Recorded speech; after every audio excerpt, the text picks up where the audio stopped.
श्री स्वामी समर्थ. मी योगिता स्वागत करते तुमचं माझ्या चॅनलवरती. आजचा दिवस तुम्हाला शुभ जावो, तुमच्या मनातील सर्व इच्छा पूर्ण हो, हीच स्वामीचरणी प्रार्थना.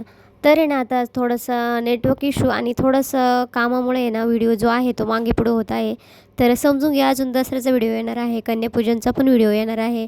पण आता ना जसं जमेल तसं मी एडिट करून पाठवण्याचा प्रयत्न करत आहे. तर प्लीज व्हिडिओला खूप छान असा सपोर्ट आणि प्रतिसाद द्या. तर आता इथे आहे ना, आरूच्या शाळेत कॉम्पिटिशन होतं, म्हणजे सॉरी दांडियाचा कार्यक्रम होता.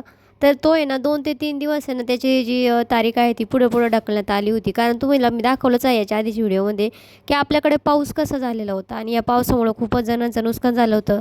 काहींना रस्ताच नव्हता बाहेर येण्यासाठी, तर शाळेला 1 दिवस सुट्टी देण्यात आली होती. त्याच्यानंतर 1 दिवस आधी ना रविवार होता, शनिवारी कार्यक्रम घ्यायचा होता. तर शनिवारी ड्रॉइंगचे जे पेपर होते, त्याच्यानंतर इलिमेट्रीचे, त्याच्यानंतर रविवारी घेतला. तर रविवारी इतका पाऊस आला तर कोणालाच म्हणजे जे आहे ते येण्यासाठी म्हणजे रस्ता नव्हता. तर फायनली मग आहे ना, शेवटी 27 तारखेचा मुहूर्त ठरला आणि मग म्हणजे सोमवारचा, तारीख किती होती ते माहीत नाही. कारण व्हिडिओ मी लेट अपलोड करते ना, तर इथे आरूचा मेकअप करायचा चालला होता. तर इथे ना मी तुम्हाला याच्या आधीच्या व्हिडिओमध्ये सांगितलं होतं की मी पार्लरवाली जी ताई आहे तिला विचारलं, 1-2 जणींना, एकीने 400 रुपये सांगितले आणि एकीने 500 सांगितले. म्हटलं दोघीचे 500-500 म्हणजे 1000 रुपये जाणार. तर त्याच्यापेक्षा आपण आहे तसंच मेकअप करू, जास्त काही करायचंच नाही. तर मी इथे साधीची सिंपलच हेअरस्टाईल करून दिली, कारण सकाळची वेळ होती, दोघींच्या वेण्या वगैरे घालायच्या, त्यांचा टिफिन द्यायचा आणि मला पण पुन्हा शाळेत जायचं होतं, कारण कार्यक्रम 10 वाजता होता आणि त्यांची शाळा 8 वाजता होती. तर त्यांचं इथं फायनली ना बऱ्यापैकी तयारी करून दिली, जास्त काही म्हणजे ना हेवी, कारण क्लासमध्ये एवढं तिचा मेकअप काही राहणार नव्हता. आमच्या शाळेत आहे ना दांडिया कॉम्पिटिशन आहे. तर आहे ना आज मी दांडिया खेळणार आहे शाळेत, आणि माझी मम्मी आणि मी पण दोन्ही पण खेळणार आहे. खूप मजा करणार आहे आम्ही. आणि चला आपण आपण आता शाळेत भेटूया. चल बाय. आता मुलीचं आता शाळेत गेलेले आहे, 9 वाजलेले आहे, अजून भरपूर पसारा बाकी आहे. तो आटोपल्यानंतर मला माझं आटपायचं आहे आणि पुन्हा आपल्याला शाळेत जायचं आहे. तर अजून कपडे वगैरे मी तुम्हाला सगळं पसारा दाखवते. सगळा असा पसारा पडलेला असतो, मुलं शाळेत सर्व पडलेले आहे. आता एवढं सर्व आवरून घेते आणि मग तुमच्याशी मी जे आहे ते बोलते. तर बघा, आता फायनली सर्व जो पसारा आहे तो व्यवस्थित असा आटवून घेतला, भांडे वगैरे स्वच्छ असे केले, किचन क्लीन केला. इथं बघू शकता तुम्ही, कारण तुम्ही म्हणाल की सांगते पण काय करत नसेल, तर इथं बघा पूर्ण असं किचन क्लीन करून घेतलेलं आहे आणि आता मी तयार झालेली आहे. तर बऱ्यापैकी मेकअप जमलेला आहे, बऱ्यापैकी नाही जमलेला. आता तिथं गेल्यावर तुम्हाला कळेल की माझ्यापेक्षा मेकअप करणार तिथे एक सिबडकर एक होते, आपण तर त्यांच्यापुढं काहीच नाही. पण स्वतःला आमच्या आहोने मी बोलते की स्वतःला कधी कमी समजायचं नाही. तर आहो मला घ्यायला येत आहे. तर मेकअप कसा झाला मला कमेंट करून नक्की सांगा. माझ्याच स्वतःच्या हाताने केलेला आहे, कसं वाटतं तेही सांगा. तर चला आता आपण शाळेत जाऊया. तर शालेय जीवनामध्ये म्हटलं तर मी आहे ना थोड्यापैकी म्हणजे बऱ्यापैकी टिपऱ्या वगैरे खेळलेल्या आहे, पण या दांडिया वगैरे ना माझा फर्स्ट टाईम होता.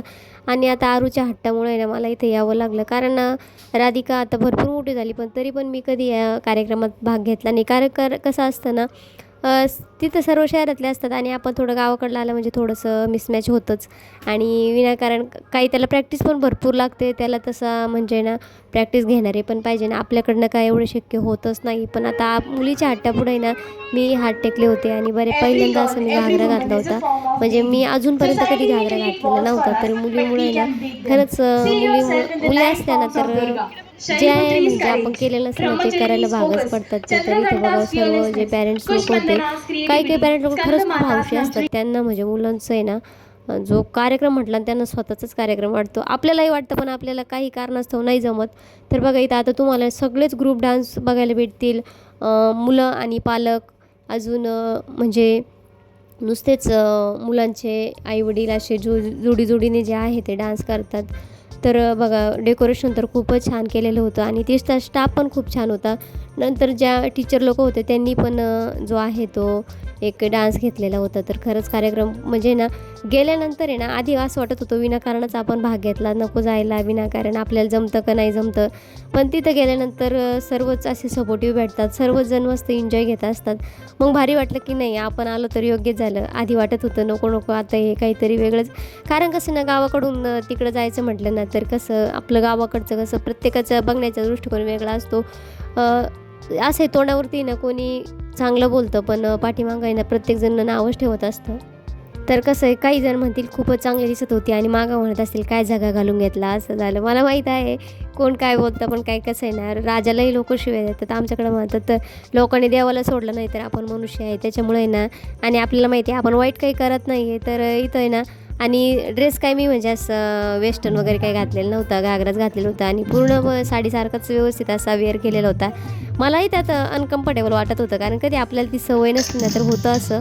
आणि इथं बघा आता मस्त असं ग्रुप करून आहे ना, सर्व जे राऊंड करून आहे तो इथं डान्स चालू होता. मीही त्याच्यात एन्जॉय घेत होते. आता तसं आहे ना, आपलं लग्नात डान्स करणं वेगळं, लग्नात आपण कसं पण असतं, पण इथं जेव्हा आपण म्हणजे असं काही कार्यक्रम असेल तिथं करणं म्हणजे ना काहीतरी वेगळं आपल्याला तिथं त्या म्हणजे एकदम असं प्रेझेंटेबल राहावं लागतं व्यवस्थित असं.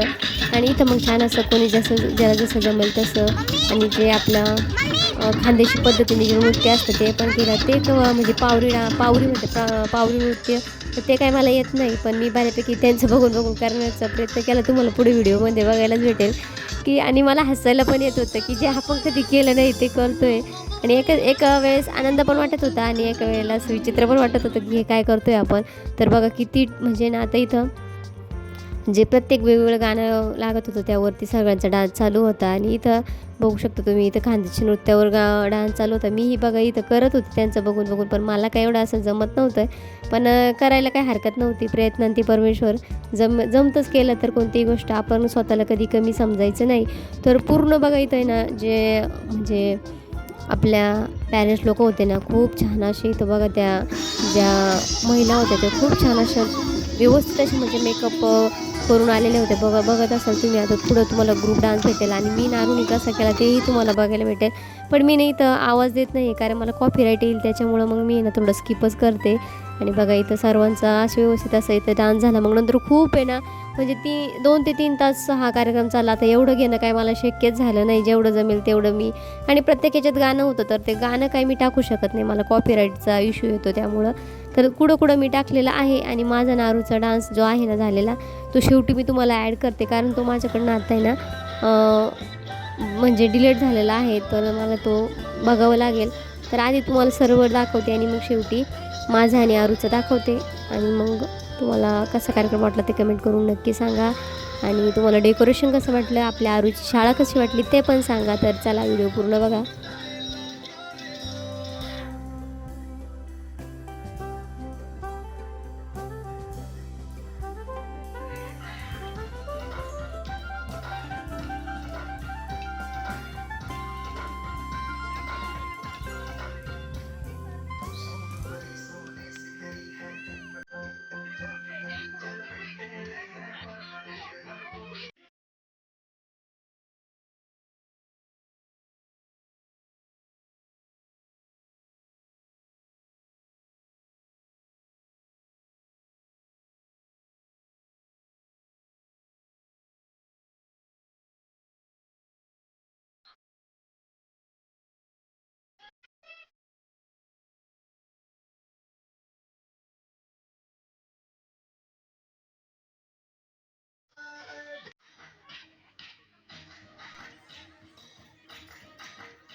Wonderful. Thank you, ma'am. Now we have performance from grade 10.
So much.